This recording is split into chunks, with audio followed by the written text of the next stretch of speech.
ഇന്ന് നമ്മൾ പഠിക്കാൻ പോകുന്നത് വെബ് പേജസ് എങ്ങനെ ഡെവലപ്പ് ചെയ്യാം എന്നുള്ളതാണ്. വെബ് പേജസ് എങ്ങനെ നമുക്ക് ഡെവലപ്പ് ചെയ്യാം എന്നുള്ളതാണ് നമ്മളിന്ന് പഠിക്കാനായിട്ട് പോകുന്നത്.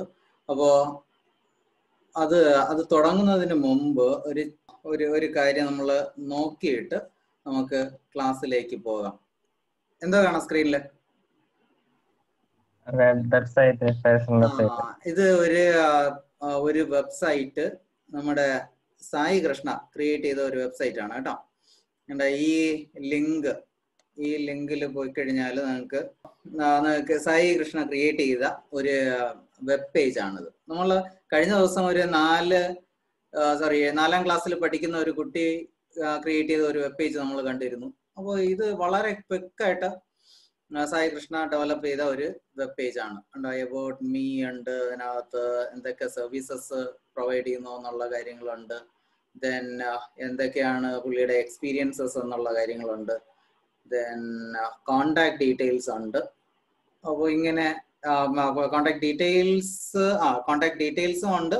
നിങ്ങൾക്ക് പുള്ളിക്ക് ഒരു മെസ്സേജ് അയക്കാനും ഉള്ള പ്രൊവിഷൻ ഉണ്ട്. അങ്ങനെ അത്രയും കാര്യങ്ങളുള്ള ഒരു വെബ് പേജ് വളരെ ക്വിക്കായിട്ട് പുള്ളിക്ക് ഡെവലപ്പ് ചെയ്യാൻ പറ്റി. അപ്പോൾ ഇതുപോലത്തെ വെബ് പേജസ് എങ്ങനെ ക്രിയേറ്റ് ചെയ്യാം എന്നുള്ളതാണ് നമ്മൾ ഇന്നത്തെ ക്ലാസ് കൊണ്ട് ഉദ്ദേശിക്കുന്നത്.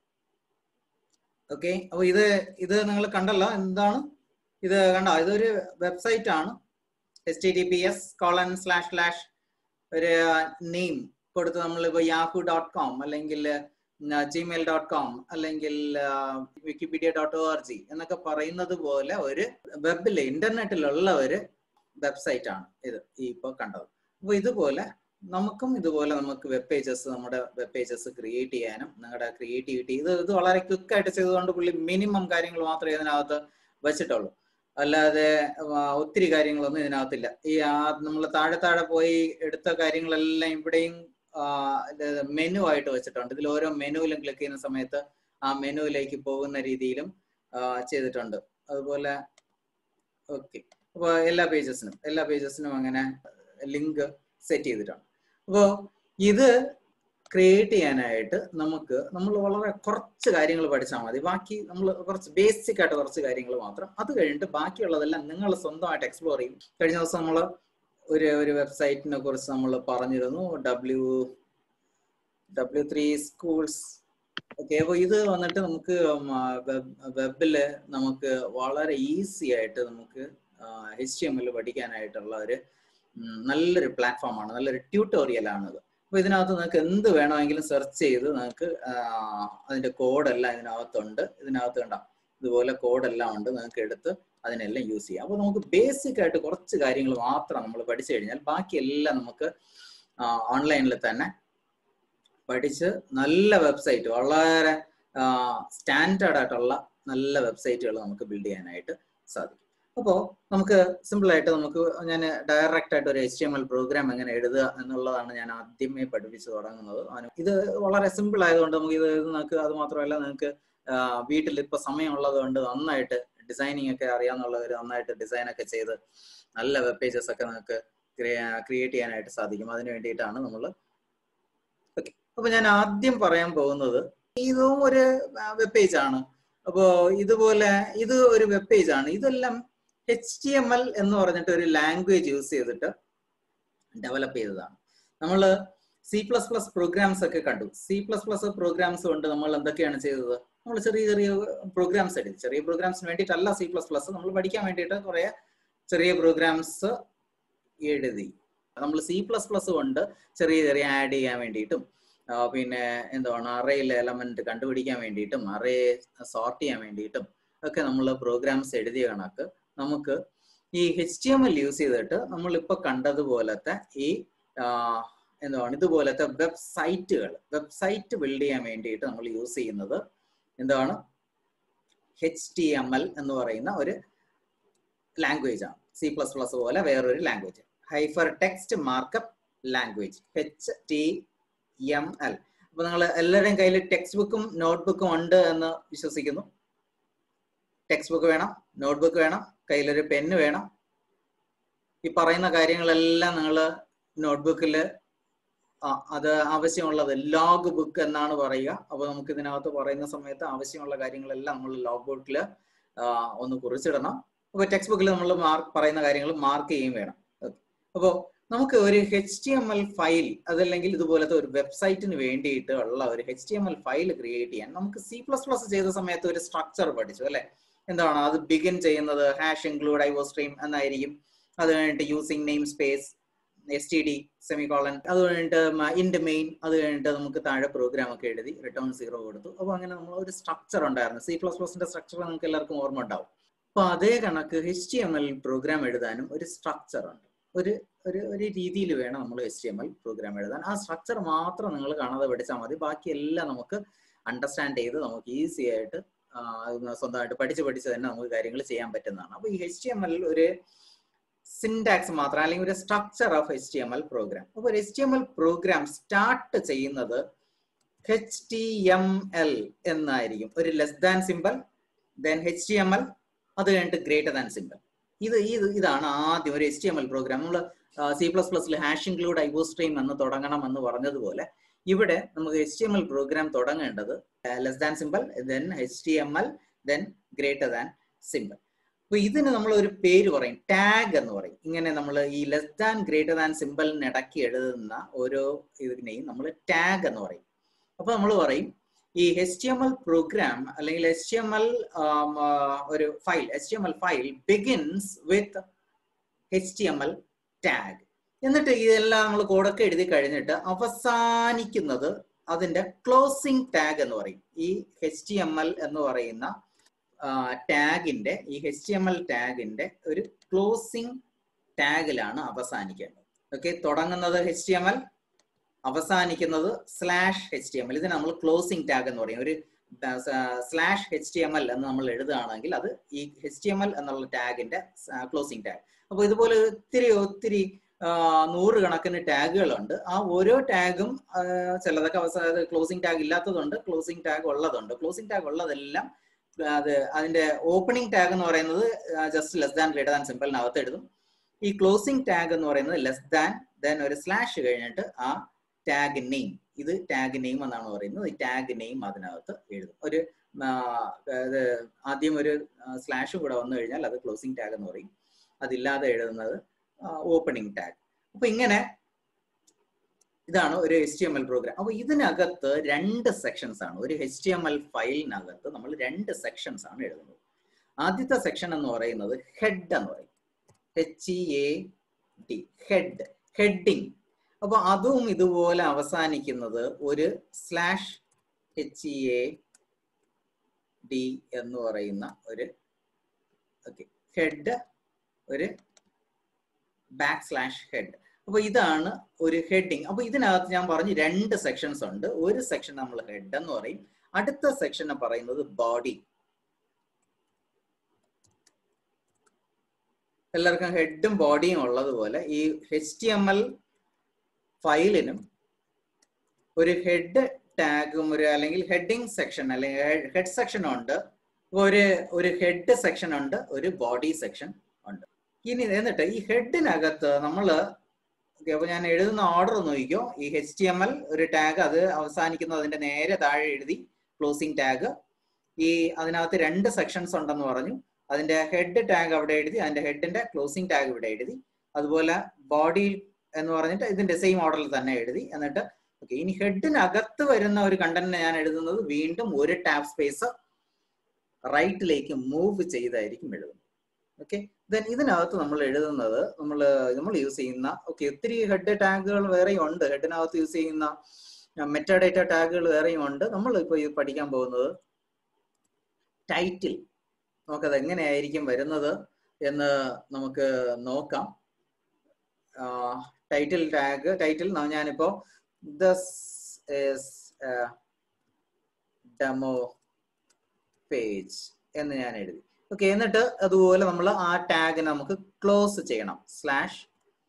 /title, TITLE ആണ്.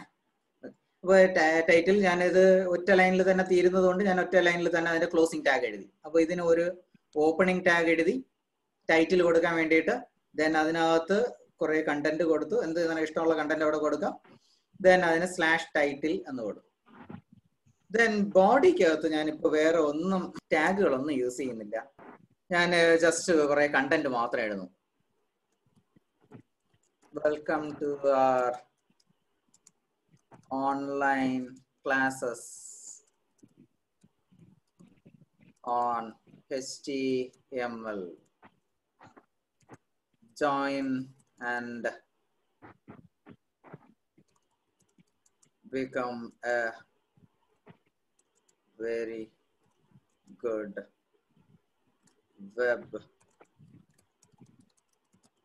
web developer.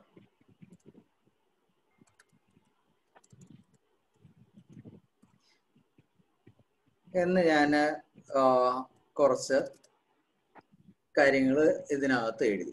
ഓക്കെ, ഇനി നമുക്ക് ഈ ഫയലിനെ സേവ് ചെയ്യാം. അപ്പോൾ നമ്മൾ ഒരു C++ ഫയലിന് നമ്മൾ ഒരു പ്രോഗ്രാം എഴുതുമ്പോൾ ഒരു സ്ട്രക്ചർ പഠിച്ചു. അതുപോലെ ഒരു സ്ട്രക്ചറാണ് ഈ HTML ഫയലിന് വേണ്ടത്. അപ്പോൾ HTML ഫയലിൽ നമ്മൾ എഴുതുമ്പോൾ ആദ്യം ഒരു HTML ടാഗ് എഴുതി. അത് കഴിഞ്ഞിട്ട് ആ HTML-നകത്ത് 2 സെക്ഷൻസ് ഉണ്ട്, ഹെഡും ബോഡിയും. അപ്പോൾ ഹെഡിനകത്ത് നമ്മൾ ടൈറ്റിൽ എന്നൊരു ടാഗ് എഴുതി, ബോഡി എന്നൊരു ടാഗ് ഉണ്ട്. ബോഡിക്കകത്ത് ഞാൻ കുറെ കണ്ടന്റ് മാത്രം എഴുതി. ഇപ്പൊ ഞാൻ വേറെ ഒരു ടാഗുകളും ബോഡിക്കകത്ത് യൂസ് ചെയ്തിട്ടില്ല. ജസ്റ്റ് ഇത്രയും മാത്രം. ഞാൻ ഇതിനെ സേവ് ചെയ്യുന്നു. അപ്പൊ നമ്മൾ ഒരു C++ ഫയൽ സാധാരണ സേവ് ചെയ്യുന്ന സമയത്ത് അതിന് നമ്മൾ സേവ് ചെയ്യുമ്പോൾ .cpp എന്ന് കൊടുത്തായിരിക്കും നമ്മൾ സേവ് ചെയ്യുന്നത്, അല്ലെ? ഇതിന് ഞാൻ demo1.html. ഓക്കെ, അപ്പൊ ഇതിന് നമുക്ക് എക്സ്റ്റൻഷൻ കൊടുക്കുന്നത് എന്താണ്? C++ ഫയലിന് നമ്മൾ CPP എന്ന് കൊടുത്ത കണക്ക് ഇവിടെ നമ്മൾ കൊടുക്കേണ്ടത് .html. ഇത്രയും കാര്യങ്ങൾ നിങ്ങൾ ഓർത്തിരുന്നാൽ മതി. ഒരു HTML-ന് 2 സെക്ഷൻസ് ഉണ്ട്, ഹെഡ്, ബോഡി. അപ്പോൾ ഇതിന് ആവശ്യമുള്ള ടാഗുകൾ അത്രയും. എന്നിട്ട് നമ്മൾ അവസാനം സേവ് ചെയ്യുന്ന സമയത്ത് അങ്ങനെ ഇഷ്ടമുള്ള സ്ഥലത്ത് കൊണ്ടുപോയി സേവ് ചെയ്യാം. സേവ് ചെയ്യുമ്പോൾ അതിനൊരു ഫയൽ നെയിം കൊടുക്കണം. ഇത് ഫയൽ നെയിം ആണ്. ഫയൽ നെയിം കഴിഞ്ഞാൽ .html എന്ന് കൊടുക്കണം, HTML എന്ന് കൊടുക്കണം. then ഞാൻ അതിനെ സേവ് ചെയ്തു. ഓക്കെ, എന്നിട്ട് നമുക്ക് ഇതിനെ ബ്രൗസ് ചെയ്ത് നമുക്ക് മൈ കമ്പ്യൂട്ടർ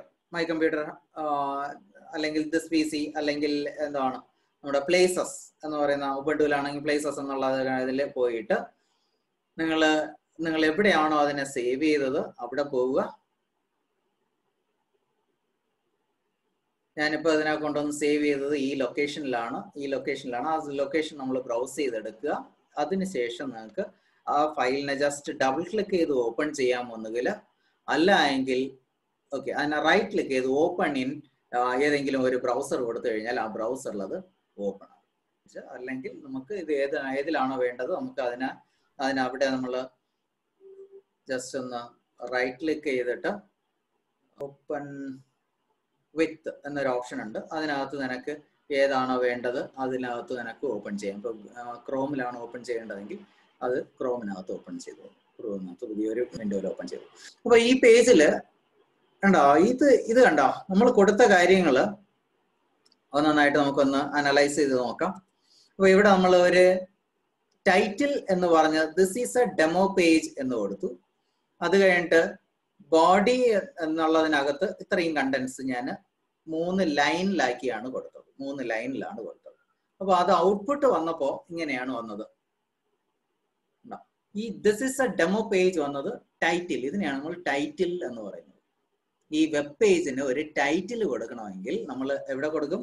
ഹെഡ് എന്നുള്ള സെക്ഷൻ എഴുതി, ആ ഹെഡിനകത്ത് ടൈറ്റിൽ എന്നുള്ള ടാഗ് എഴുതി, അതിനകത്ത് നമ്മൾ എന്ത് കൊടുക്കുവോ, ഇവിടെ നമ്മൾ നമുക്ക് ഇഷ്ടമുള്ള എന്ത് വേണമെങ്കിലും കൊടുക്കാം.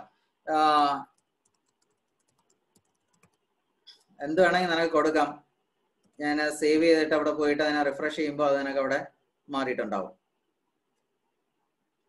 കണ്ടോ, എനി അതർ തിങ്.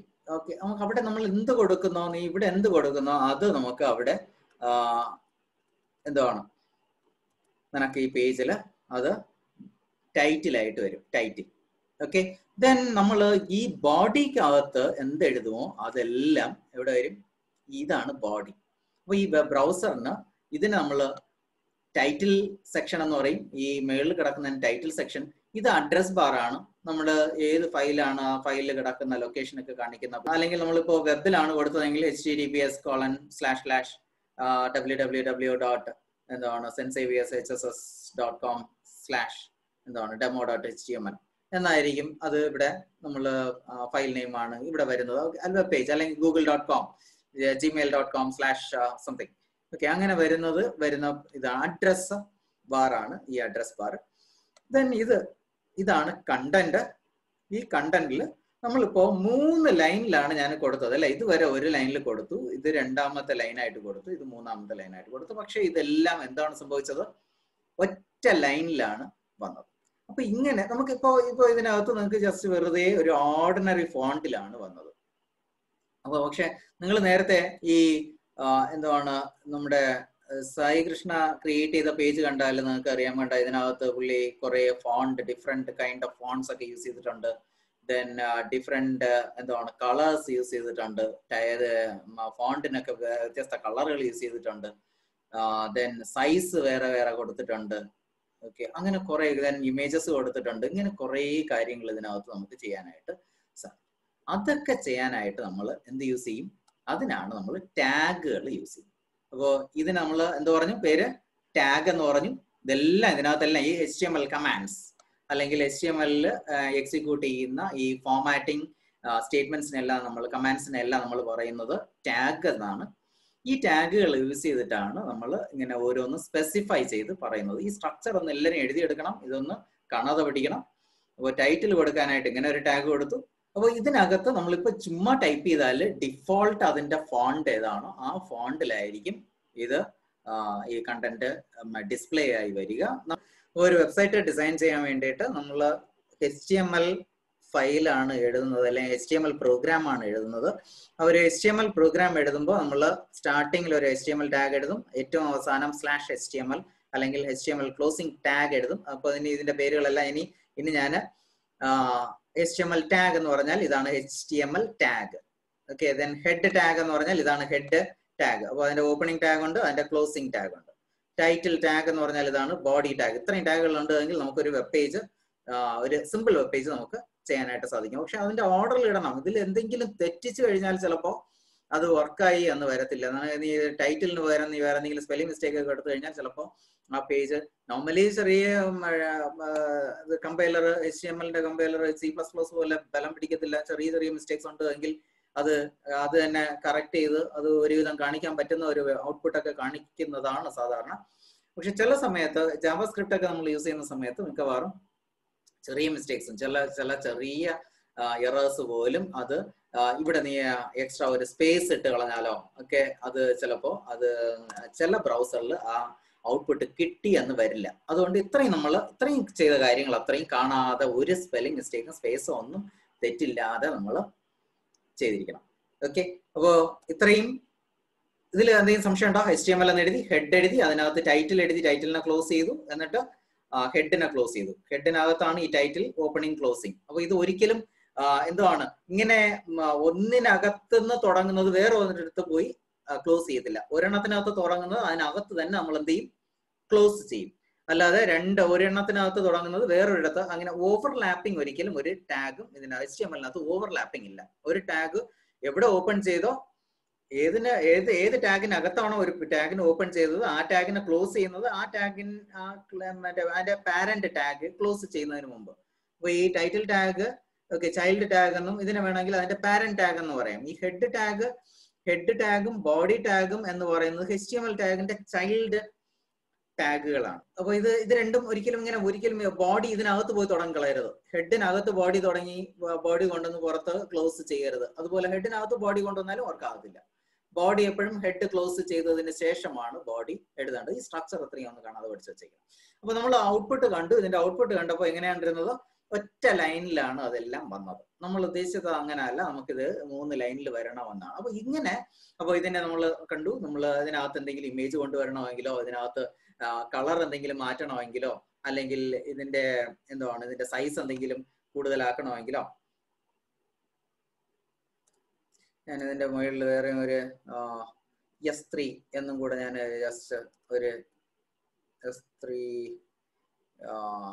2021 എന്ന് ഞാൻ ഇതിന്റെ മുകളിലും കൂടെ ഒരു ഇത് കൊടുത്തു. എന്നിട്ട് നമുക്ക് അവിടെ പോയി ഒന്ന് റിഫ്രഷ് ചെയ്താൽ മതി. അപ്പോൾ ഞാൻ ഉദ്ദേശിച്ചത് S1 S3 2020 2021 എന്ന് പറഞ്ഞിട്ട് എനിക്കൊരു ഹെഡിങ് ആയിട്ട് വരണം. എന്നിട്ട് അതിന്റെ താഴെ ഈ 3 ലൈനും ലൈൻ ബൈ ലൈൻ വരണം എന്നാണ് ഞാൻ ഉദ്ദേശിച്ചത്. പക്ഷെ അങ്ങനെയല്ല വന്നത്. അപ്പൊ ഇങ്ങനെ ഇതിന് നമുക്ക് ഫോർമാറ്റിങ്ങിന് വേണ്ടിയിട്ട് നമുക്ക് കുറെ ടാഗുകളുണ്ട്. ആ ടാഗുകൾ അത്രയും കുറച്ച് ടാഗുകൾ ഞാനിപ്പോൾ പറഞ്ഞു തരും. ബാക്കി ടാഗുകൾ അത്രയും നിങ്ങൾ കുറെ നമ്മുടെ HTML നമ്മുടെ ടെക്സ്റ്റ് ബുക്കിൽ തന്നെ ഉണ്ട്. HTML സ്റ്റാർട്ട് ചെയ്യുന്ന അതുകൊണ്ട് കുറെ ടാഗുകളിനെ കുറിച്ച് നമുക്ക് അതിനകത്ത് കാണാൻ പറ്റും. അത് കൂടാതെ ഉള്ളത് നിങ്ങൾക്ക് ഒത്തിരി എന്താണ് ഓൺലൈനിൽ തന്നെ നിങ്ങൾക്ക് ഒത്തിരി എന്താണ് ആനിമേഷൻസും ഒക്കെ നിങ്ങൾക്ക് അതിനകത്ത് ചെയ്യുന്നത് എങ്ങനെയാണെന്ന് ഓൺലൈനിൽ തന്നെ പഠിക്കാനായിട്ട് സാധിക്കും. ഓക്കെ, അപ്പൊ നമുക്ക് ഇതിന് ഈ ലൈൻ എനിക്ക് ഹെഡിങ് ആയിട്ട് വരണം. ഈ ഫസ്റ്റ് S3 2021 എന്ന് പറയുന്നത് എനിക്ക് ഹെഡിങ് ആയിട്ട് വരണം. അപ്പോൾ അതിന് വേണ്ടിയിട്ട് ഹെഡിങ്ങിന് വേണ്ടിയിട്ട് എനിക്ക് യൂസ് ചെയ്യാൻ പറ്റുന്ന ടാഗുകൾ എന്ന് പറയുന്നത് H1 എന്നൊരു ടാഗ് ഉണ്ട്. അപ്പോൾ ഇത് മുതൽ ഇതുവരെയാണ് എനിക്ക് ഹെഡിങ് ആവേണ്ടത്. ആ കണ്ടന്റ് എവിടെയാണോ തീരുന്നത് ഇതുവരെയാണോ ഹെഡിങ് ആവേണ്ടത്, അവിടെ ഞാൻ അതിന്റെ ക്ലോസിംഗ് ടാഗ് എഴുതും /H1. ഓക്കെ, H1 എന്നൊരു ടാഗ്, H1 എന്നൊരു tag less than greater than സിമ്പിളിനകത്താണ് ഞാൻ അത് എഴുതിയത്. ലെസ് ദാൻ ഗ്രേറ്റർ ദാൻ സിമ്പിളിനകത്ത് H1 എന്ന് എഴുതി. അത് കഴിഞ്ഞിട്ട് എന്താണ് എനിക്ക് ഹെഡിങ് ആയിട്ട് വരണം എന്ന് ഉദ്ദേശിച്ചത് അത് കഴിഞ്ഞ ഉടനെ ഞാൻ ആ ഹെഡിങ് ടാഗിനെ ക്ലോസ് ചെയ്തു. ഞാൻ ഇതിനെ സേവ് ചെയ്യുന്നു, Ctrl+S കൊടുത്തു, ദെൻ അതുപോലെ Alt ടാബ് കൊടുത്തതിൽ പോയി. ഓക്കെ, അപ്പൊ ഇത് കണ്ടോ, നമ്മൾ നേരത്തെ എല്ലാം ഒറ്റ ലൈനിൽ വന്നത് S3 2021 എന്ന് പറഞ്ഞിട്ട് ഈ ഹെഡിങ് ആയിട്ട് വന്നു. അപ്പൊ ഈ ഹെഡിങ് എന്ന് പറയുന്നത് നമുക്ക് H1 മുതൽ H6 വരെ ഉള്ള വാല്യൂസ് കൊടുക്കാം. ഹെഡിങ് ടാഗുകൾ എത്ര ഉണ്ട്? H1, H2, H3, H4, H5, H6 എന്ന് പറഞ്ഞിട്ട് 6 ഡിഫറെന്റ് ടാഗുകളുണ്ട്. അപ്പൊ ഈ H1 എന്ന് പറയുന്ന ഏറ്റവും വലിയ സൈസിലുള്ള ഹെഡിങ് പ്രിന്റ് ചെയ്യാനാണ്. ഇപ്പൊ നമ്മൾ H3 എന്നാണ് ഞാൻ ഇതിനെ കൊടുക്കുന്നതെന്ന് ഇരിക്കട്ടെ. ഇതിന് H1 എന്ന് കൊടുക്കുന്നതിന് പകരം ഞാൻ ഇതിനെ H3 എന്നാണ് കൊടുക്കണമെങ്കിൽ ആ ഹെഡിങ് നേരത്തെ ഇരുന്നത് നോക്കിക്കോ, നേരത്തെ ഇരുന്ന സൈസ് ഇപ്പൊ കാണാം. ഇത് നോക്കിക്കോ, ഈ സൈസ് ചെറുതായി, പക്ഷെ സ്റ്റിൽ അത് ഹെഡിങ് ഫോർമാറ്റിലാണ് വന്നത്. കണ്ടോ, ഒറ്റ ലൈനിൽ തന്നെ അതിന്റെ ഓട്ടോമാറ്റിക് ആയിട്ട് ബാക്കിയുള്ള കാര്യങ്ങളെല്ലാം അടുത്ത ലൈനിൽ പോയി. അതൊക്കെ ആ കാര്യങ്ങളെല്ലാം ഹെഡിങ് ആയതുകൊണ്ട് ആ കാര്യങ്ങളെല്ലാം അത് ഓട്ടോമാറ്റിക് ആയിട്ട് കമ്പൈലർ ചെയ്യും. അപ്പൊ ഇതില് H6 എന്ന് പറയുന്നതാണ് അവസാനത്തെ ഹെഡിങ്. അത് കൊടുക്കുകയാണെങ്കിൽ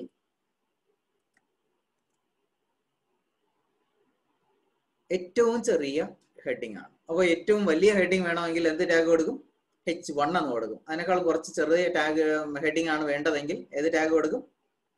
H2 എന്ന് കൊടുക്കും. അതിനേക്കാളും കുറച്ചുകൂടെ ചെറുതാണെങ്കിലോ H3.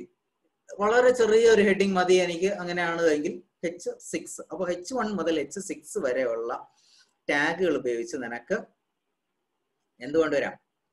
ഹെഡിങ് കൊണ്ടുവരാനായിട്ട് സാധിക്കും. ഓക്കെ, ദെൻ ഇപ്പോ ഞാൻ പറഞ്ഞു ഇതിന് 3 ലൈനിലാണ് എനിക്ക് വരേണ്ടത്. പക്ഷെ എനിക്കിപ്പോ വന്നിരിക്കുന്നത് എങ്ങനെയാണ്? ഇതെല്ലാം കൂടെ ഒറ്റ ലൈനിലാണ് വന്നിരിക്കുന്നത്. അപ്പൊ അതിന് വേണ്ടിയിട്ട് നമുക്ക് യൂസ് ചെയ്യാൻ പറ്റുന്ന ഒരു ടാഗ്, അതിനും അടുത്ത ലൈനിൽ നമ്മൾ C++ൽ നെക്സ്റ്റ് ലൈനിന് വേണ്ടിയിട്ട് നമ്മൾ new line escape sequence use ചെയ്തു അല്ലെ, \n എന്ന് പറയുന്ന ന്യൂ ലൈൻ എസ്കേപ്പ് സീക്വൻസ് ആണ് യൂസ് ചെയ്തത്. \n എന്ന് യൂസ് ചെയ്തു. അതുപോലെ ഇവിടെ നമുക്ക് അതിന് പകരം ഒരു ടാഗ് ആണുള്ളത്, BR. എവിടെയാണോ നിനക്ക് ന്യൂ ലൈൻ വേണ്ടത് അവിടെ കൊണ്ടുവന്നിട്ട് BR, ബ്രേക്ക് എന്നാണ്. BR എന്ന് പറയുന്നത് എന്താണ്? ബ്രേക്ക് എന്നാണ് അതിന്റെ മീനിങ്. അപ്പൊ ഈ ടാഗിന് നമുക്ക് \break എന്ന് BR എന്ന് കൊടുക്കേണ്ട കാര്യം ഇല്ല. ഇത് ജസ്റ്റ് ഇവിടെ ഒരു ന്യൂ ലൈൻ വരണം, അത്ര മാത്രമേ ഉള്ളൂ അതിന്റെ ജോലി. അല്ലെങ്കിൽ മറ്റേതൊക്കെ അങ്ങനെയല്ല. H1 ഇന്ന സ്ഥലം മുതൽ ഇന്ന സ്ഥലം വരെ ഉള്ള കണ്ടന്റിന് അതിനകത്ത് ആ H1 ടാഗിനകത്ത് വരുന്ന കണ്ടന്റിന് അത്രയും ഹെഡിങ് ആയിട്ട് ഡിസ്പ്ലേ ചെയ്യണം. ടൈറ്റിൽ എന്ന് പറയുമ്പോൾ ടൈറ്റിൽ ക്ലോസിംഗ് ടാഗ് ടൈറ്റിലിനകത്തേക്ക് വരുന്ന അത്രയും കണ്ടന്റിനെ ടൈറ്റിലായിട്ട് ടൈറ്റിൽ ബാറിൽ ഡിസ്പ്ലേ ചെയ്യണം എന്നുള്ളത് കൊണ്ട് അതിന് ക്ലോസിംഗ് ടാഗ് ഉണ്ടായിരുന്നു. ഇവിടെ അതിന്റെ ആവശ്യമില്ല. ഈ സ്ഥലത്ത് ഒരു ന്യൂ ലൈൻ വരണം, അത്രയും മാത്രമേ ഉള്ളൂ. അപ്പൊ നമ്മൾ അവിടെ ഒരു BR കൊടുക്കാം. അപ്പൊ ഇവിടെ ലാസ്റ്റിൽ കൊടുത്താൽ ഇവിടെ ന്യൂ ലൈൻ വരും. നീ ഇവിടെ വേണമെങ്കിൽ കൊടുക്കാം. നിനക്ക് ബിഗിനിങ്ങിൽ കൊടുത്താൽ അവിടെ ഒരു ന്യൂ ലൈൻ വരും. ഞാൻ അടുത്തത് ബിഗിനിങ്ങിൽ കൊടുക്കുന്നു. അപ്പൊ നമുക്കൊന്ന് റിഫ്രഷ് ചെയ്ത് നോക്കാം. കണ്ടോ, അപ്പോ BR ടാഗ് എന്തിനുള്ളതാണ്? ബ്രേക്ക്, ന്യൂ ലൈൻ, ഒരു പുതിയ ലൈനിലേക്ക്, അടുത്ത ലൈനിലേക്ക് ആ കണ്ടന്റ് ഇവിടെ വെച്ചിട്ട് ഒരു BR കൊടുത്തു. അപ്പോൾ ഓട്ടോമാറ്റിക്കായിട്ട് അവിടെ ഒരു ന്യൂ ലൈൻ ഇൻസേർട്ട് ആയി. അതുകൊണ്ട് ഇവിടെ വന്നു. ഓക്കെ, ഇത് കഴിഞ്ഞിട്ട് ഒരു ന്യൂ ലൈൻ, അതുകൊണ്ട് നമ്മൾ കൊടുത്തത് ടാഗ് കൊണ്ട് കൊടുത്തത് ഇവിടെയാണ്. എന്നാലും അവിടെ ഒരു ന്യൂ ലൈൻ കഴിഞ്ഞിട്ട് അതിനെ പ്രിന്റ് ചെയ്തു. ഓക്കെ, അപ്പൊ ഇനി എനിക്ക് ഈ ഹെഡിങ് ഇവിടെ ഈ ലെഫ്റ്റിലാണ് കിടക്കുന്നത്. സായി ക്രിയേറ്റ് ചെയ്തതൊക്കെ കണ്ടായിരുന്നു. അത് ഹെഡിങ് ഒക്കെ നടുക്കാണ് വന്നത്, നടുക്കല്ലേ വന്നത്. അപ്പൊ ഇവിടെ എനിക്ക് ഹെഡിങ് വരണം, ഹെഡിങ്ങിനെ നടുക്കാക്കണമെന്നുണ്ടെങ്കിൽ നമുക്ക് ഇതിനകത്ത് നമ്മൾ യൂസ് ചെയ്യുന്നത് ഈ H1 എന്നുള്ള ടാഗിനകത്ത് കണ്ടോ, ഞാൻ എവിടെയാണ് ചെയ്യുന്നതുണ്ടോ, അത് H1 എന്ന് എഴുതിയതിനു ശേഷം ഒരു സ്പേസ്. ഈ /H1 ഒരു വ്യത്യാസവുമില്ല. ഈ H1 കഴിഞ്ഞിട്ട് ഒരു സ്പേസ് കൊടുത്തിട്ട്, ഒരു സ്പേസ് അവിടെ ടൈപ്പ് ചെയ്തിട്ട് ALIGN align is equal to center, align equal to center. Okay, ഞാൻ എന്ത് ചെയ്തു? H1 ടാഗിനകത്ത് എവിടെയാണ് എഴുതിയതെന്ന് ശ്രദ്ധിച്ചു നോക്കുക. ഈ ഗ്രേറ്റർ ദാൻ സിമ്പൽ കഴിഞ്ഞിട്ടല്ല അലൈൻ ഈക്വൽ ടു സെന്റർ എന്ന് കൊടുത്തത്. H1 ടാഗ് കഴിഞ്ഞ ഉടനെ ഞാൻ സ്പേസ് കൊടുത്തിട്ട് അലൈൻ ഈക്വൽ ടു സെന്റർ എന്നാണ് കൊടുത്തത്. അല്ലാതെ ഈ അത് സാധാരണ നമ്മൾ എക്സാമിനെല്ലാം കാണുന്നത് എങ്ങനെയാന്ന് പറഞ്ഞാൽ, കുട്ടികൾ ഇത് കഴിഞ്ഞിട്ട് ഇത് S3 എന്ന് എഴുതുന്നതിന് തൊട്ട് മുമ്പ് എവിടെയെങ്കിലും അലൈൻ സെന്റർ കൊടുത്താൽ പോരാ. കറക്റ്റ് ആയിട്ട് അത് മനസ്സിലാക്കണം.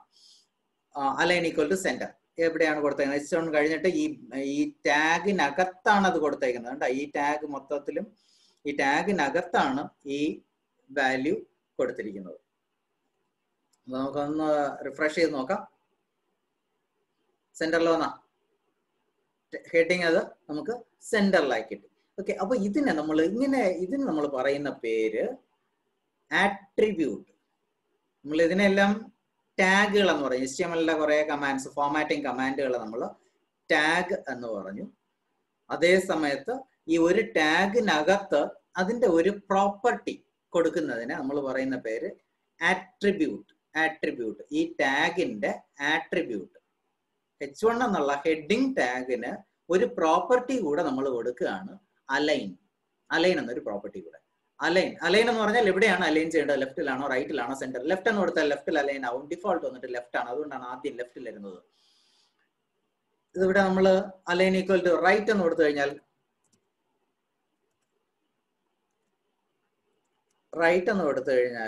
അത് നേരെ റൈറ്റിൽ പോയി ഡിസ്പ്ലേ ചെയ്യും. നമുക്കത് വേണ്ടത് അലൈൻ ഈക്വൽ ടു സെന്റർ എന്നാണ്. അപ്പൊ അതിനെ സെന്റർ എന്ന് മാറ്റി. ഓക്കെ, അലൈൻ സെന്ററിൽ വന്നു. ലെഫ്റ്റ് എന്ന് കൊടുത്തു കഴിഞ്ഞാൽ ലെഫ്റ്റ് സൈഡിൽ, അത് ആദ്യം ഡിഫോൾട്ട് ലെഫ്റ്റ് ആണ്, ലെഫ്റ്റിൽ തന്നെ ആയിരിക്കും. ഓക്കെ, അപ്പൊ ഇതിനെന്ത് പേര് പറഞ്ഞു? ആട്രിബ്യൂട്ട്. അപ്പൊ ഒരു ആട്രിബ്യൂട്ടും കൂടെ പഠിച്ചിട്ട് ഈ ബോഡി എന്നുള്ള ടാഗിന് ഉള്ള ഒരു ആട്രിബ്യൂട്ട് കൂടെ. ബോഡി എന്നുള്ള ടാഗിന് ഒത്തിരി ആട്രിബ്യൂട്ട്സ് ഉണ്ട്. BG colour. ഓക്കെ, ഞാനത് എഴുതാൻ കാരണം BG കളറിന്റെ സ്പെല്ലിംഗ് ശ്രദ്ധിച്ചോളുക കേട്ടോ. ഇതാണ് അതിന്റെ സ്പെല്ലിംഗ്. നമ്മൾ പഠിച്ച COLOUR കൊടുക്കരുത്, COLOR. എന്നിട്ട് നീ ഇതിനകത്ത് ഡബിൾ കോട്സിനകത്ത് നിനക്ക് ഇഷ്ടമുള്ള ഒരു കളർ കൊടുക്കാം. ഗ്രീൻ എന്ന് കൊടുത്താൽ ഗ്രീൻ വരും. ഞാനിപ്പോ അതിനകത്ത് സിൽവർ എന്നൊരു കളർ ഞാൻ കൊടുക്കും. എന്നിട്ട് നമുക്കൊന്ന് റിഫ്രഷ് ചെയ്ത് നോക്കാം.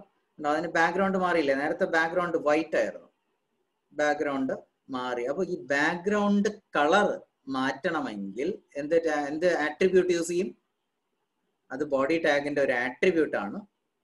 എന്ത് ആട്രിബ്യൂട്ട് യൂസ് ചെയ്യും? BG കളർ എന്നുള്ള ആട്രിബ്യൂട്ട് യൂസ് ചെയ്ത് കഴിഞ്ഞാൽ നമുക്ക് ബാക്ക്ഗ്രൗണ്ട് കളർ മാറ്റാം. അപ്പൊ നിനക്ക് ഇഷ്ടമുള്ള കളേഴ്സ് ഇതിനകത്ത് സെലക്ട് ചെയ്യാം. അപ്പൊ നമുക്ക് ഇങ്ങനെ കളറിന് നിനക്ക് പേര് തന്നെ കൊടുക്കണം എന്നില്ല. നമുക്ക് ഇതിനൊരു നമ്പർ കൊടുക്കാം. അത് കൊടുക്കണമെങ്കിൽ നമ്പർ എന്നുള്ള മീനിങ്ങിൽ ഹാഷ് എന്നുള്ള സിമ്പിൾ, നമ്മൾ സാധാരണ നമ്പറിന് എപ്പോഴും ഹാഷ് എന്നുള്ള സിമ്പിൾ യൂസ് ചെയ്യാറുണ്ട് കേട്ടോ. BG colour is equal to hash കൊടുത്തിട്ട് ഇനി 6 അക്ക സംഖ്യയാണ് കൊടുക്കേണ്ടത്. ഏതെങ്കിലും ഒരു 6 അക്ക സംഖ്യ. ഞാനിപ്പോ ജസ്റ്റ് എല്ലാ നമ്പേഴ്സ് തന്നെ കൊടുത്തു. ജസ്റ്റ് ഒരു ഇത്. എന്നിട്ട് നമുക്ക് ഇവിടെ വന്നിട്ട് ഒന്ന് റിഫ്രഷ് ചെയ്ത് നോക്കാം. ഇതാണ് അതിന്റെ ബാക്ക്ഗ്രൗണ്ട് കളർ. ഇങ്ങനെ നമുക്ക് നമ്പർ 6 അക്ക സംഖ്യ കൊടുക്കാം. അപ്പൊ ഈ അക്കം എന്ന് പറയുന്നത്, ഈ 6 അക്ക സംഖ്യ എന്ന് പറയുന്നത് ഹെക്സാഡെസിമൽ ആണ്. നമ്മൾ ലാസ്റ്റ് ഇയർ ഹെക്സാഡെസിമൽ പഠിച്ചു, വേണ്ട. ഹെക്സാഡെസിമലില് 0 തൊട്ട് 9 വരെയുള്ള സിമ്പിൾസ് യൂസ് ചെയ്യാം. അതുകൂടാതെ ഏതൊക്കെ സിമ്പിൾസ് യൂസ് ചെയ്യാം? A മുതൽ F വരെയുള്ള സിമ്പിൾസും യൂസ് ചെയ്യാം. Okay, 0 to 9 and A to F നമുക്ക് ഇതിനകത്ത് സിമ്പിൾസ് ആയിട്ട് യൂസ് ചെയ്യാം. അപ്പൊ ഇതിനകത്ത് നമുക്ക് വേണമെങ്കിൽ കുറെ എന്ത് ചെയ്യാം, സിമ്പിൾസ് ഞാൻ 6 അക്കമാണ്, നമുക്ക് ഏതെങ്കിലും ഒരു 6 അക്കം, അതിനകത്ത് നിനക്ക് A to F വരെയും കൂടെ യൂസ് ചെയ്യാം. അക്കങ്ങളും A to F വരെയുള്ള സിമ്പിൾ ലെറ്റേഴ്സും ഉപയോഗിച്ച് ഒരു 6 അക്ക സംഖ്യ നമ്മൾ കൊടുത്തു കഴിഞ്ഞാൽ അത് നമുക്ക് അതിന്റെ ബാക്ക്ഗ്രൗണ്ട് കളർ നമുക്ക് അങ്ങനെ മാറ്റാനായിട്ട് സാധിക്കും. അപ്പൊ നിങ്ങൾ ഇതിനകത്ത് ഓക്കെ, ഒരു കാര്യം കൂടെ നമുക്ക് ഇതിനകത്ത് മനസ്സിലാക്കാനുണ്ട്. BG കളർ കൊടുക്കുന്ന സമയത്ത് 6 അക്ക സംഖ്യയാണോ എന്ന് പറഞ്ഞു. അപ്പൊ ഇത് ഈ 6 എന്ന് പറയുന്നത് 3 2 അക്ക സംഖ്യകളാണ്. ഓക്കെ, 3 2 അക്ക സംഖ്യകളാണ്. ഇത് ആദ്യത്തെ 2 അക്ക സംഖ്യ, അത് കഴിഞ്ഞിട്ടുള്ള 2 അക്ക സംഖ്യയാണത്, അത് കഴിഞ്ഞിട്ട് വരുന്ന 2 അക്ക സംഖ്യയാണ് ഇത്. അപ്പൊ ഇതില് ആദ്യത്തെ 2 അക്ക സംഖ്യ എന്ന് പറയുന്നത് റെഡിന് മീൻ ചെയ്യാൻ വേണ്ടിയിട്ട്, റെഡിന് വേണ്ടിയിട്ടുള്ള റെഡ് കോമ്പിനേഷൻ ആണ്, അല്ലെങ്കിൽ റെഡിന്റെ വാല്യൂ ആണ് ഈ ആദ്യത്തെ 2 അക്ക സംഖ്യ. അടുത്ത 2 അക്ക സംഖ്യ എന്ന് പറയുന്നത് ഗ്രീനിന്റെ ആണ്. അടുത്തത് 2 അക്കം എന്ന് പറയുന്നത് ബ്ലൂവിന്റെയാണ്. RGB, red, green and blue. അപ്പൊ ആദ്യത്തെ 2 അക്കം റെഡിന് എത്ര വാല്യൂ വരണം? അപ്പൊ റെഡിന് കൊടുക്കാൻ പറ്റുന്ന വാല്യൂ എന്ന് പറയുന്നത് 00 മുതൽ FF വരെയുള്ള ഹെക്സാഡെസിമൽ നമ്പേഴ്സ് ആണ് നമുക്ക് കൊടുക്കാൻ പറ്റുക. അപ്പൊ 00 കൊടുക്കുകയാണെങ്കിൽ ബ്ലാക്ക് ആണ്. എല്ലാം 6നും 0000 എന്ന് നമ്മൾ കൊടുക്കുകയാണെങ്കിൽ ബ്ലാക്ക് ആയിട്ട് വരും. 60000 60 കൊടുത്തു കഴിഞ്ഞാൽ നമുക്ക് ഫുള്ള് ബ്ലാക്ക് ആയിരിക്കും ഔട്ട്പുട്ട്. അതേ സമയത്ത് നമുക്ക് ഞാൻ പറഞ്ഞു ഇതിന് എല്ലാം വാല്യൂസ്. അപ്പോ FF ഇതാണ് ഡിഫോൾട്ട് വാല്യൂ. അതേതായിരിക്കും? 00 എല്ലാം ബ്ലാക്ക് ആണെങ്കിൽ FF എന്ന് പറയുന്നത് ഏറ്റവും അവസാനം ഉള്ളതാണ്. 0 ഒന്നുമില്ല എന്നുള്ളതാണ്. അപ്പോൾ എല്ലാ കളേഴ്സും ഉള്ളത് ഏതാണ്? വൈറ്റ് ആയിരിക്കും. ഓക്കെ, വൈറ്റ് കിട്ടി അല്ലെ? FF എന്ന് കൊടുത്തു കഴിഞ്ഞാൽ റെഡിനും ഗ്രീനിനും ബ്ലൂവിനും F എന്നുള്ള വാല്യൂ കൊടുക്കുകയാണെങ്കിൽ നിനക്ക്. അപ്പൊ ഇതിനകത്ത് ബാക്കിയെല്ലാം റെഡ് 00 കൊടുത്തു, ഗ്രീനും 00 കൊടുത്തു, ബ്ലൂ മാത്രം ഞാൻ ഏതെങ്കിലും ഒരു വാല്യൂ കൊടുക്കുകയാണെങ്കിൽ എന്തായിരിക്കും ബാക്ക്ഗ്രൗണ്ടിൽ വരുന്നത്? ഓക്കെ, ഒരു ബ്ലൂ ആണ് വന്നത്. ഇതിന് പകരം ഞാൻ FF എന്നാണ് കൊടുത്തിരുന്നതെങ്കിൽ കറക്റ്റ് ബ്ലൂ ആയിരിക്കും അവിടെ നമുക്ക് കിട്ടുന്നത്. ഓക്കെ, അപ്പൊ ഇങ്ങനെ ഈ കാര്യം കൂടെ ഒന്ന് മനസ്സിലാക്കിയിട്ട് നിനക്ക് ഇഷ്ടമുള്ള കളേഴ്സ് നിനക്ക് ഇത് വെച്ചിട്ടൊക്കെ ബാക്ക്ഗ്രൗണ്ട് കളറായിട്ട് കൊടുക്കാനായിട്ട് നിനക്ക് സാധിക്കും. ദെൻ ബാക്ക്ഗ്രൗണ്ടിൽ നമുക്കൊരു ഇമേജ് കൊടുക്കണമെങ്കിൽ അതിനും വേറൊരു ആട്രിബ്യൂട്ട് ഉണ്ട്. BG കളറിന് പകരം ബാക്ക്ഗ്രൗണ്ട് ഇമേജ് ആണ് നമ്മൾ കൊടുക്കുന്നതെങ്കിൽ ഇതിന് രണ്ടിന്റെ വ്യത്യാസം നമുക്ക് നോക്കാം. ഞാൻ ഇതില് BG കളറിന് പകരം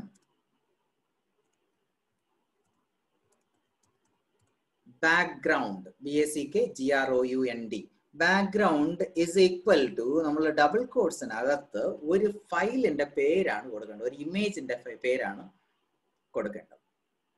ഓക്കെ, അപ്പോൾ ഞാൻ എൻ്റെ കയ്യിൽ ഇമേജസ് ഇവിടെ ഉണ്ടെന്ന് നോക്കിയിട്ട് ഞാൻ ഇതിനകത്ത് കുറെ ഇമേജസ് ഉണ്ട്. അപ്പൊ ഇതിനകത്തൊന്ന് ഞാൻ ഒരു ഇമേജിനെ എടുത്ത് ഞാൻ ഈ സെയിം ഫോൾഡറിൽ തന്നെ ഇടുന്നു ഇരിക്കട്ടെ. ഒരു ഇമേജിനെ ഞാൻ കൊണ്ടുവന്ന് ഇവിടെ ഇട്ടു. സെയിം ഇതാണ് നമ്മുടെ ഫയല്. ആ ഫയല് കിടക്കുന്ന അതേ ഫോൾഡറിൽ ഞാൻ ഒരു ഇമേജിനെ കൊണ്ടുവന്നിട്ടു. ഇനി ഞാൻ ഇതിന്റെ പേര് കോപ്പി ചെയ്ത് അതിന് റീനെയിം കൊടുത്തു കഴിഞ്ഞാൽ അതിന്റെ സെലക്ട് ആവും. അല്ലെങ്കിൽ നീ നോക്കി ടൈപ്പ് ചെയ്യണം. ദെൻ അത് JPG ആണ്. അല്ലെങ്കിൽ നിനക്ക് ചെയ്യാൻ പറ്റുന്നത് ഇതിനെ റൈറ്റ് ക്ലിക്ക് ചെയ്യുക. റൈറ്റ് ക്ലിക്ക് ചെയ്ത് പ്രോപ്പർട്ടീസ് എടുക്കുക. അതിന്റെ പേര് അവിടെ കാണിക്കും എന്താണ്. .jpg ആണ്. ഇമേജ് 3.jpg ആണ്. ഓക്കെ, Ctrl+C കൊടുത്തു. ഞാൻ അതിനെ നമ്മുടെ ഇതിലേക്ക് കൊണ്ടുവന്നിട്ട് .jpg എക്സ്റ്റൻഷൻ കൂടെ കൊടുക്കണം. ആ ഫയലിനും എല്ലാ ഫയലിനും ഒരു എക്സ്റ്റൻഷൻ കാണും.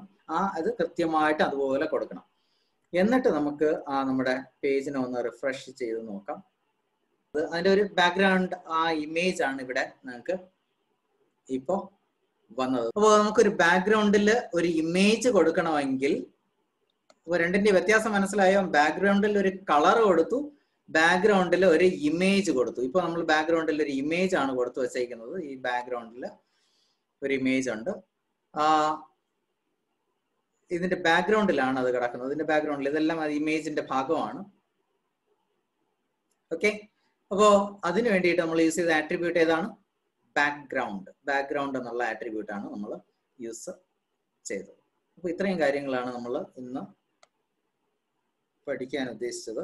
വളരെ സിമ്പിൾ ആയിട്ട് വളരെ കുറച്ച് കാര്യങ്ങൾ മാത്രമേ നമ്മൾ പഠിച്ചിട്ടുള്ളൂ. ഇന്ന് കുറെ ടാഗുകളെ കുറിച്ച് പഠിച്ചു, കുറച്ച് പഠിച്ചു. എന്തൊക്കെ ടാഗ് ഏതിനാണ്? ആദ്യം നമ്മൾ HTML സ്ട്രക്ചർ പഠിച്ചു, ദെൻ ടാഗുകൾ പഠിച്ചു. അത് കഴിഞ്ഞിട്ട് ആ ടാഗുകൾക്ക് കൊടുക്കാവുന്ന പ്രോപ്പർട്ടീസിനെ കുറിച്ച് പഠിച്ചു. ബോഡി ടാഗിനകത്ത് നമ്മൾ ആട്രിബ്യൂട്ട് കൊടുക്കുമ്പോൾ ശ്രദ്ധിച്ചല്ലോ, ഈ ലെസ് ദാൻ സിമ്പിൾ കഴിഞ്ഞ് ബോഡി കഴിഞ്ഞിട്ട് സ്പേസ് കഴിഞ്ഞിട്ടാണ് നമ്മൾ എഴുതിയത്. ഇതിന്റെ ഈ ക്ലോസിങ്, ഈ ലെസ് ദാനിനെ ക്ലോസ് ചെയ്തത് കിടക്കുന്നത് ഇവിടെയാണ്. ആട്രിബ്യൂട്ട് കഴിഞ്ഞിട്ടാണ് അത് ക്ലോസ് ചെയ്യുന്നത്. ശ്രദ്ധിക്കണം, ഇവിടെ ഇതിന് ശേഷം കൊണ്ടുവന്നിട്ട് ബാക്ക്ഗ്രൗണ്ട് ഈക്വൽ ടു എന്ന് കൊടുത്താൽ, അല്ലെങ്കിൽ BG കളർ ഈക്വൽ ടു എന്ന് കൊടുത്തു കഴിഞ്ഞാൽ അത് കിട്ടത്തില്ല. അതുകൊണ്ട് അത് ജസ്റ്റ് ബോഡിക്കകത്ത് എഴുതി വരിക മാത്രമേ ഉള്ളൂ. ഓക്കെ, അപ്പോ നേരത്തെ ഞാൻ പറഞ്ഞ കാര്യമാണ്, ഈ ഫയലിനെ കൊണ്ടുവന്ന് ഞാൻ ഇവിടെ കൊണ്ടുവന്ന് കോപ്പി ചെയ്യാൻ പറഞ്ഞു അല്ലെ. അത് വേണ്ട, പകരം നിനക്ക് ഇതിനകത്ത് തന്നെ നമ്മൾ പിക്ചേഴ്സിനെല്ലാം അവിടെ വേറെ ഏതെങ്കിലും ഒരു ലൊക്കേഷനിലാണ് കിടക്കുന്നതെങ്കിൽ ഈ ലൊക്കേഷൻ ഉൾപ്പെടെ കൊടുത്താൽ മതി. ഇവിടെ കൊണ്ടുവന്ന് ക്ലിക്ക് ചെയ്യുമ്പോൾ ആ ലൊക്കേഷൻ കിട്ടും. ആ ലൊക്കേഷൻ കിട്ടിയാൽ ആ ലൊക്കേഷൻ ഉൾപ്പെടെ നീ ഇവിടെ കൊണ്ടുവന്ന് ടൈപ്പ് ചെയ്ത് കൊടുത്തു കഴിഞ്ഞാൽ ഉണ്ടോ, ഇതിന്റെ പേരിന്, ഇമേജിന്റെ പേരിന് മുമ്പ് ഈ ലൊക്കേഷൻ ഉൾപ്പെടെ കൊടുത്തു കഴിഞ്ഞാൽ അതും നിനക്ക് എന്ത് ചെയ്യും? സെയിം പേജ് തന്നെ നിനക്ക് തരും. സെയിം പേജ് തന്നെ, വ്യത്യാസമില്ലാതെ. അത് മീൻസ് ഓക്കെ, അതിന് പകരം നീ ഇമേജ് 2 എന്നുള്ളത് കൊടുക്കുകയാണെങ്കിൽ ആ ഇമേജ് മാറിയിട്ട്, ഓക്കെ, ഈ ഇമേജ് നമ്മൾ കൊണ്ടുവന്ന് കോപ്പി ചെയ്ത ഇമേജ് അല്ല, ഇത് നമ്മുടെ ആ ഫോൾഡറിൽ കിടന്ന ഇമേജ് ആണ്. അപ്പൊ ഈ ഫോൾഡർ ഉൾപ്പെടെ, ഫോൾഡറിന്റെ പേരുൾപ്പെടെ, ഇങ്ങനെ ഫോൾഡറിന്റെ പേരുൾപ്പെടെ നമ്മൾ അവസാനം ഇമേജിന്റെ പേരും കൂടെ കൊടുക്കുകയാണെങ്കിൽ ആ ഫോൾഡറിൽ കിടക്കുന്നത് തന്നെ നമുക്ക് യൂസ് ചെയ്യാം. നിങ്ങളുടെ ടെക്സ്റ്റ് ബുക്ക് എടുക്കുകയാണെങ്കിൽ അതിനകത്ത് ഇഷ്ടംപോലെ എന്താണ് അതിന്റെ ടാഗുകളും വേറെ അത് ഹൊറിസോണ്ടൽ റൂൾ HR എന്ന് പറഞ്ഞിട്ട് വേറൊരു ടാഗ് ഉണ്ട്, അത് ലൈന് കൊടുക്കാൻ വേണ്ടിയിട്ടാണ്. അപ്പൊ ഇങ്ങനെ കുറേ ടാഗുകൾ ഇതിനകത്ത് പറഞ്ഞിട്ടുണ്ട്. ഇതെല്ലാം നമുക്ക് എന്ത് ചെയ്യാം? ടെസ്റ്റ് ചെയ്ത് നോക്കാം. ഓരോന്നിനെ ടാഗ് നമ്മൾ പഠിച്ചു, അതുപോലെ ആട്രിബ്യൂട്ടും പഠിച്ചു. ഇതെല്ലാം ടാഗും കാണും, അതുപോലെ ആട്രിബ്യൂട്ടും കാണും. ഓക്കെ, ബോഡിയിലുള്ള കണ്ടന്റിന്റെ ഇത് കണ്ട, ഇതിന്റെ കളർ മാറ്റിയിരിക്കുന്നു അല്ലെ, ബാക്ക്ഗ്രൗണ്ട് മാറ്റിയിരിക്കുന്നു, ഈ ടെക്സ്റ്റ് കളറും മാറ്റിയിട്ടുണ്ട്. അപ്പൊ ടെക്സ്റ്റ് ഈസ് ഈക്വൽ ടു, നമ്മൾ ബാക്ക്ഗ്രൗണ്ടിന് ഒരു കളർ കൊടുത്തതുപോലെ ടെക്സ്റ്റ് ഈക്വൽ ടു ഒരു കളർ കോഡ് കൊടുക്കുകയോ അല്ലെങ്കിൽ കളർ നെയിം കൊടുക്കുകയോ ചെയ്യുകയാണെങ്കിൽ ഇതിന്റെ ഫ്രണ്ടിൽ എഴുതിയിരിക്കുന്ന കളർ നമ്മൾ നേരത്തെ പറഞ്ഞു, സായി കൃഷ്ണ അതിനകത്ത് ഫോണ്ട് കളറൊക്കെ മാറ്റിയിട്ടുണ്ടായിരുന്നു. ഇനി ഫോണ്ട് എന്ന് വേറൊരു ടാഗ് ഉണ്ട്. അപ്പൊ ഇങ്ങനെ കുറേ ടാഗുകളെ കുറിച്ച് ഇതിനകത്ത് പറഞ്ഞിട്ടുണ്ട്. ഈ ടാഗുകളെല്ലാം ഉപയോഗിച്ച് നിങ്ങൾ എന്ത് ചെയ്യാം? ടാഗുകളെല്ലാം ഉപയോഗിച്ച് നിങ്ങൾക്ക് കുറേ പ്രോഗ്രാംസ് ചെയ്യാം. എന്നിട്ട് ഞാനൊരു ലിങ്ക് കൂടെ നിങ്ങൾക്ക് അപ്ലോഡ് ചെയ്യും, ഒരു അസൈൻമെന്റ്. അതിനകത്ത് നിങ്ങൾ ഓരോ ദിവസവും ചെയ്യുന്നത് എത്ര ചെയ്യാൻ പറ്റുമോ അത്രയും മാക്സിമം ചെയ്ത് പ്രോഗ്രാംസ് ചെയ്ത് നിങ്ങളുടെ ഇഷ്ടത്തിന്. ഇപ്പൊ നിങ്ങൾ കുറെ HTML പേജസ് എല്ലാം കണ്ടല്ലോ. ഓക്കെ, സായി ഇപ്പോ സ്വന്തം ഒരു ബയോഡേറ്റ ഒക്കെ കൊടുത്ത് ഒരു പേജ് ചെയ്തിട്ടുണ്ട്. നിനക്ക് കേരളത്തിനെ കുറിച്ച് ഒരു പേജ് ഡിസൈൻ ചെയ്യാം. കേരളത്തിന്റെ കുറെ ഇമേജസ് ഒക്കെ എടുത്ത്, അല്ലെങ്കിൽ കേരളത്തിന്റെ എന്താണ് നിനക്ക് ഏതാണോ ഇൻട്രസ്റ്റ് ഉള്ളത് ആ ഇൻട്രസ്റ്റ് ഉള്ള ഒരു ഫീൽഡിൽ ഒരു ഏരിയ നീ സെലക്ട് ചെയ്യുക. അതിനനുസരിച്ച് ഒരു വെബ് പേജ് നീ ചെയ്തു തുടങ്ങും. ഒന്നിലധികം വെബ് പേജസ് അതിന്റെ. ഓക്കെ, ഇപ്പോ അത് സായി അതിനകത്ത് കോണ്ടാക്ട് മീ എന്നൊരെണ്ണം, എബൌട്ട് മീ എന്നൊരെണ്ണം, ദെൻ ഇങ്ങനെ കുറെ ചെയ്തിരുന്നില്ല. ഇതുപോലെ വേറെ കുറെ വെബ് പേജസ് നിങ്ങൾ ചെയ്യണം. വെബ് പേജസ് ചെയ്തിട്ട് വേണം ചെയ്ത് എനിക്ക് ഇതിനകത്ത് അപ്ലോഡ് ചെയ്യണം. ഞാൻ അതിനൊരു അസൈൻമെന്റും കൂടെ അപ്ലോഡ് ചെയ്യും. എല്ലാവരും അത് ഇതിൽ ചെയ്യുന്നവരും എന്താണ് കമ്പ്യൂട്ടറിൽ ചെയ്യുന്നവരും മറ്റ് ഇതിൽ ചെയ്യുന്നവരും മൊബൈലിൽ ചെയ്യുന്നവരും തീർച്ചയായിട്ടും ഈ കുറേ ഫയലുകൾ ചെയ്ത് അപ്ലോഡ് ചെയ്യണം. ഓക്കെ, എന്തെങ്കിലും ഡൗട്ട്സ് ഉണ്ടോ?